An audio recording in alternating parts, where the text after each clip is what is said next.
Alright everyone, have you ever think that you can deliver your opinion or message to anyone in a professional ways? Or you are the one who looking for how to improve your speech skill and communication to be more effective to communicate with other person? So this video is your one step closer to be more effective and more confident to communicate with other person with speech. Let's go! Nah, previously, tak kenal maka tak sayang. Perkenalkan, my name is Alia Khadijah Najwa. I'm from Faculty of Adab and Humanities, major Arabic Literature. So, you can call me Caca instead. Mungkin aku akan sedikit menceritakan kenapa aku mengambil bahasa dan sastra Arab. Sebenarnya aku sangat-sangat menyukai sastra Arab. Aku menyukai dunia Timur Tengah dan aku suka berkomunikasi dengan orang lain menggunakan bahasa Arab. Dan gak cuma itu, aku juga suka dengan berkomunikasi dalam berbagai bahasa, contohnya bahasa Inggris, bahasa Arab, dan mungkin aku akan kedepannya mempelajari bahasa-bahasa lainnya seperti bahasa Korea. Kenapa aku suka belajar bahasa? Someone ever asked me like this, kamu itu kan dari bahasa Arab, kamu dari sastra Arab, terus kenapa kamu itu memilih untuk mempelajari bahasa lain seperti bahasa Korea? Atau kamu menggemari bahasa lain seperti bahasa Inggris? And my answer gonna be like this. Kita itu hidup gak cuma di Indonesia doang. Kita perlu punya banyak relasi dan kita perlu punya relasi yang luas. Dan gak cuma di Indonesia, pasti relasi yang baik itu adalah relasi yang menjalin antar negara. Relasi yang menjalin teman antar negara. Dan permasalahannya adalah kalau misalkan kita gak bisa berbahasa Inggris, gimana cara kita untuk berkomunikasi dengan mereka? Dan gimana cara kita untuk membangun relasi yang baik kepada mereka? So for me, if the question is like, menurut kamu belajar bahasa Arab itu udah cukup atau belum? Dan jawaban aku tentu saja belum. Karena mungkin kedepannya aku akan memiliki banyak relasi kepada orang-orang yang mungkin basicnya itu adalah bahasa Inggris atau bahasa Korea. Jadi selagi aku masih punya kemampuan dan kapasitas untuk belajar bahasa-bahasa tersebut, kenapa enggak? Nah, pertanyaan kedua, apakah kamu menguasai bahasa-bahasa tersebut juga udah cukup? Tanpa menguasai bagaimana cara yang baik untuk berkomunikasi, how to be good in speech to the other person? Dan menurut aku jawabannya juga belum cukup. Kenapa belum cukup? Karena kalau kita memiliki cara berkomunikasi yang kurang baik kepada orang lain, mau kamu sepintar apapun dalam berbahasa, menurut aku itu akan kurang. Karena orang akan melihat bagaimana cara kita menyampaikan sesuatu, apakah menarik atau tidak. Nah, there's my tips and trick how to be more confident and how to be good to deliver your opinion or message to anyone by English speech. Okay, so we're gonna learn it together. So let's start it. Okay, before we start, I want you guys to know what's important and why we have to mastering the English speech. Like, why? The first is an effective communication. We can make an effective communication. Jadi ketika kita mempunyai komunikasi yang baik, cara menyampaikan yang baik, we can deliver our opinion and message clearly to anyone. And we can reduce any miscommunication, yang mana tuh kalau misalkan kita udah bisa menyampaikan maksud kita dengan baik, itu akan mengurangi terjadinya namanya miskomunikasi, entah kepada teman atau teman, orang tua atau anak. Dan ini tuh menurut aku kenapa kita harus mempelajari speech atau cara berkomunikasi, cara menyampaikan dengan baik, karena ini gak cuma kepake di organisasi atau tempat kerja, tapi di semua kehidupan kita, kita perlu yang namanya berkomunikasi dan menyampaikan pendapat. Jadi menurut aku, speaking itu adalah suatu hal yang vital dan harus kita pelajari. We have to mastering this skill. Dan kita tuh bisa menciptakan yang namanya komunikasi yang lebih efektif dengan kita mempelajari speaking ini. Yang kedua, kita sama-sama tahu kalau misalkan tujuan dari speech itu sendiri adalah influence people atau mempengaruhi orang lain. Kita menggiring orang lain supaya mereka itu tuh setuju dan mereka mengiyakan dengan opini kita. Dan ini sangat-sangat berguna dan sangat-sangat bermanfaat, terutama mungkin dalam pembentukan relasi, like increasing relation, maybe in politics, in social, and in others.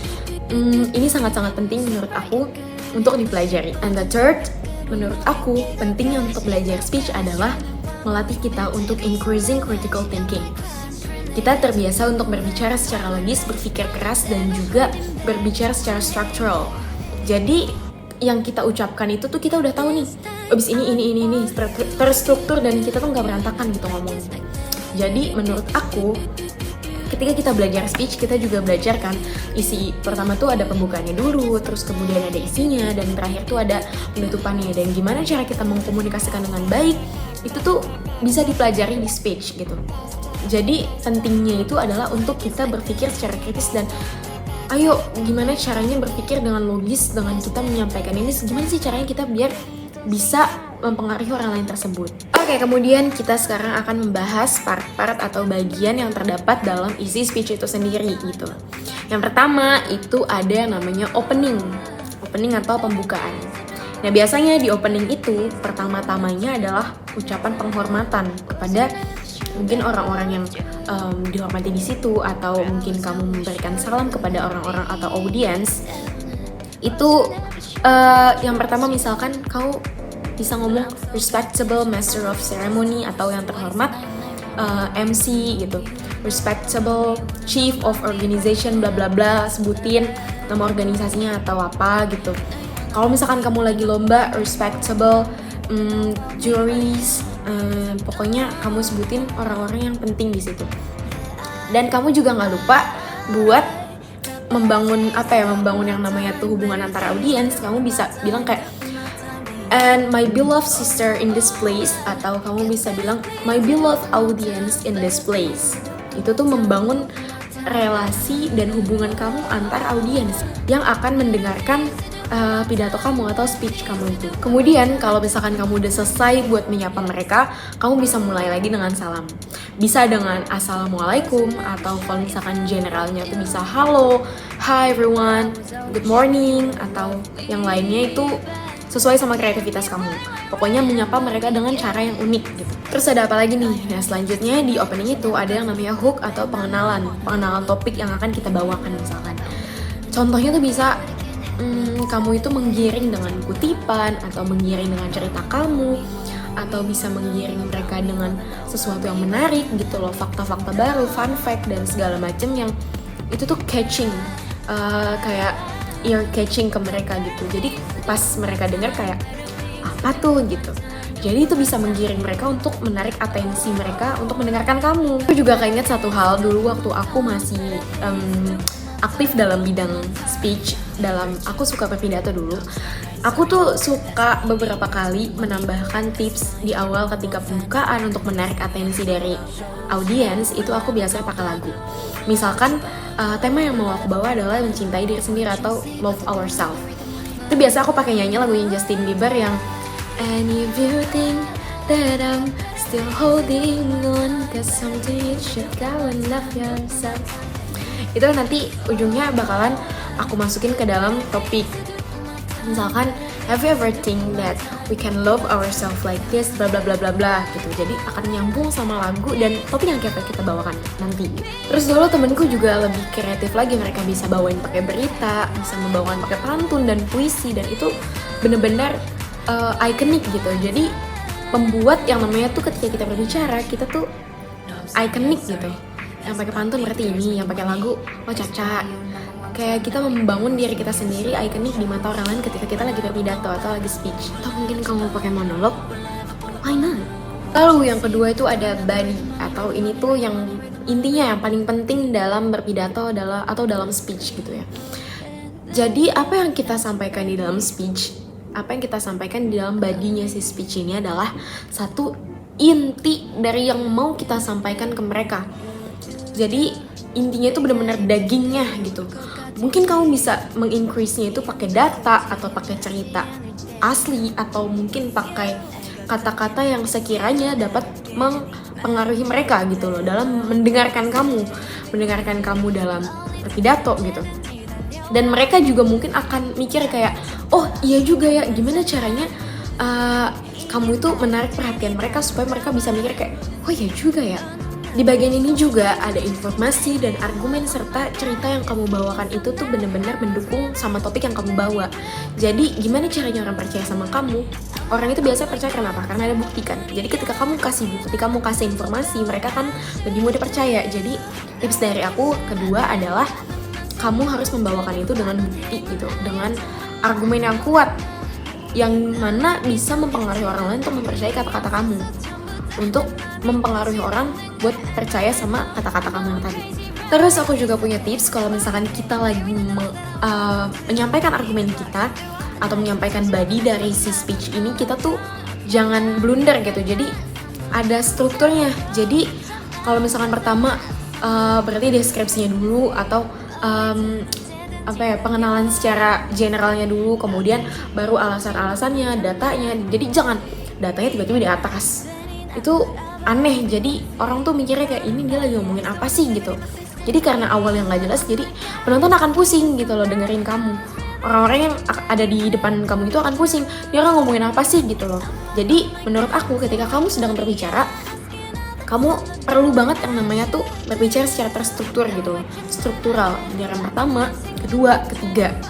Nah, tips dari aku kalau misalkan kamu mau berbicara secara struktural atau kalau misalkan kamu mau berbicara secara tersusun, tips dari aku adalah siapin pidato kamu itu dari jauh-jauh hari. Kecuali kamu orang yang emang udah profesional dan udah sering banget ditunjuk buat melakukan speech atau pidato, menurut aku kalau misalkan kamu belum terbiasa, ya kamu harus mempersiapkan kata-kata itu dari jauh-jauh hari supaya ketika kamu ngomong dan menyampaikan kepada orang lain itu, kata-kata kamu tuh nggak asal-asalan dan nggak berantakan, dan orang akan lebih cepat memahami kata-kata kamu itu.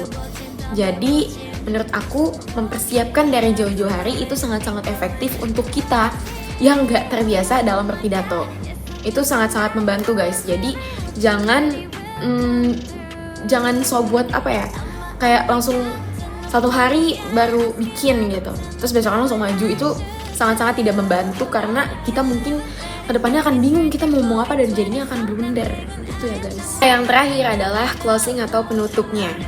Jadi di closing itu pertama kita ada ringkasan atau rangkuman dari inti atau isi yang tadi kita sampaikan. Kemudian kita tuh ada yang namanya call to action atau ajakan untuk mengiyakan sama ajakan kita dari yang tadi kita sampaikan di awal. Terus yang terakhir itu adalah salam penutup dan juga ucapan terima kasih. Jangan lupa kalau misalkan kita udah selesai berpidato atau kita udah selesai speech, kita tuh jangan lupa buat ngasih ucapan terima kasih sama kesempatan atau waktu yang udah diberikan untuk kita berbicara di depan audiens. Aku juga mau ngasih beberapa tips yang bisa kalian pakai dan ini benar-benar menurut aku tuh penting banget kalau misalkan kita tuh lagi berpidato atau lagi berbicara atau lagi speech ke orang lain, ke audiens gitu tuh. Yang pertama, ini menurut aku penting banget dan kesalahan ini tuh benar-benar udah terjadi di setiap orang-orang yang belajar berpidato gitu loh, atau belajar speech gitu. Menurut aku yang pertama adalah jangan menghafal pidato kalian. Terus kalau misalnya kita nggak hafal gitu gimana? Katanya harus dipersiapin dari awal. Iya, jangan dihafalin tapi dipahamin. Jangan dihafalin tapi dipahamin. Ini tuh kalimat yang benar-benar menurut aku tuh ngubah cara aku dalam menyampaikan pidato. Kalau misalkan aku dari awal menghafal, ketika aku maju dan ketika aku menyampaikan pidato tersebut, itu aku lupa pasti di atas panggung tuh aku lupa. Kayak harusnya aku tadi ngomong apa ya? Tadi tuh bukan ini, tadi tuh harusnya ini gitu loh. Dan kita akan terpaku sama teks yang udah kita hafalkan, yang udah kita bikin di awal. Nah, beda kalau misalkan kita itu pakai metodenya tuh memahami teks yang akan kita bawakan. Kalau kita memahami, mau kita tuh di panggung itu lupa, mau kita di panggung itu tuh nggak tahu nih selanjutnya apa, karena kita paham, jadi kita menjelaskan dengan kata-kata kita sendiri, kita menjelaskan dengan bahasa dan gaya kita sendiri gitu loh. Jadi kayak guru aja, guru itu kan kalau ngajar itu kan dia nggak pakai teks ya, habisnya aku ngomong apa ya ke anak-anak muridku kan nggak kayak gitu, tapi mereka memahami apa yang akan mereka sampaikan ke anak murid sehingga anak murid itu bisa paham. Karena dia paham, anak muridnya ikutan paham. Nah, kalau kita aja ngafal, gimana orang-orang yang kita sampaikan isinya itu tuh bisa paham sama maksud kita? Karena dari awal aja kita tuh udah salah gitu. Dari awal kita tuh menghafal, bukan memahami. Kalau misalkan kita memahami, yang tadi aku bilang, mau selupa apapun kita karena kita udah paham, ya udah kita jelasin aja pakai bahasa kita sendiri, ya nggak? Nah, ini juga alasan gimana kita tuh mendorong confidence atau kepercayaan diri kita ketika ada di panggung. Bayangin deh kalau misalkan kamu tuh di panggung, kamu tuh modal ngafal teks doang, tapi kamu nggak ngerti sama yang kamu bawain. Gimana kamu mau meyakinkan audiens gitu? Kalau misalkan kamu aja tuh nggak ngerti sama apa yang kamu bawain, kamu akan kehilangan yang namanya kepercayaan diri kamu. Ntar pas lagi di depan pasti kamu kayak dan itu akan sangat-sangat membuat kepercayaan diri kamu itu turun. Sedangkan kalau kamu misalkan kamu udah paham, terus kamu menjelaskan dengan bahasa kamu, itu kamu akan terus kayak kereta api yang nggak berhenti gitu loh. Dan itu akan membuat kamu tuh tetap punya kepercayaan diri ketika ada di panggung. Karena apa? Karena meskipun kamu tuh menyampaikan gak sesuai sama teks, tapi kamu tahu yang mau kamu sampaikan gitu, apa yang namanya isi yang mau kamu sampaikan, itu tuh gak akan masalah gitu loh. Kamu akan tetap menyampaikan itu dengan bahasa kamu sendiri.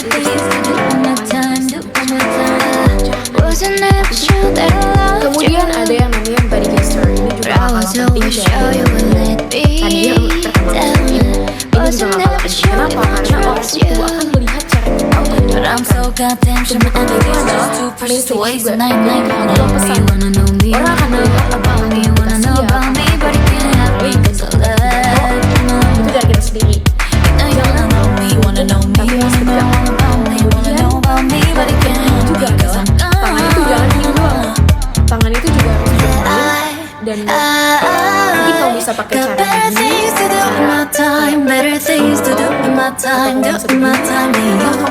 kamu menggerakkan tangan kamu itu sesuai penyampaian yang kamu mau.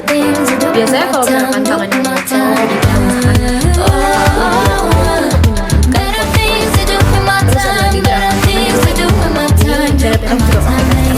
gerakan tangan ini tuh biasa dipakai untuk menjelaskan, ya.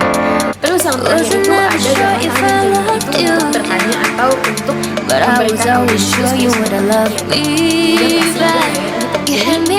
Seakan-akan kita memberi space ke orang lain untuk berpikir.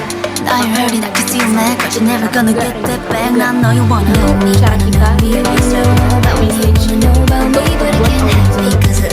Lalu guys, ada yang namanya artikulasi. Ini itu nggak monoton, nada yang kita sampaikan nggak jadi nggak kayak bacaan kita, tapi kita seperti artikulasi itu penting guys. Jadi ketika kita mengajak seseorang,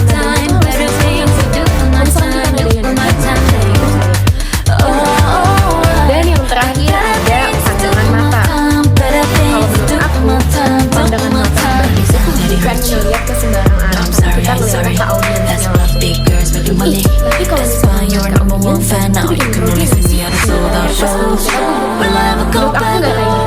Itu bagian dari latihan. Kita sudah berani menatap itu justru membangun kepercayaan diri. Kenapa? Karena kita tuh merasa seperti komunikasi dua arah. Meskipun mereka tuh nggak ngomong, misalkan kita tuh suka nanya, iya nggak? Mungkin mereka tuh bilang, iya gitu. Iya apa enggak? Jadi kayak komunikasi itu nggak cuma dari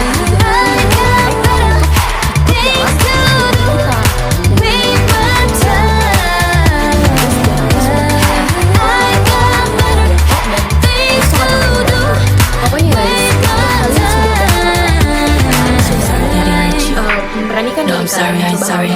That's why big girls make the money. That's why you're number one fan. Now you can only see me as a solo show. Will I ever go back? Will I ever trip up? Will I ever fall apart? Watch and see, but the door not the way the money, way the money, way the money, way the money, way the money. Gitu ya guys. Alright guys, I think that's enough for me to give you and to share to you guys tips and tricks to be more effective and professional ways to speak. And I'm so sorry if there's a lot of mistake because I'm still here learning and we're gonna learn it together. And see you soon. Bye bye. Assalamualaikum warahmatullahi wabarakatuh.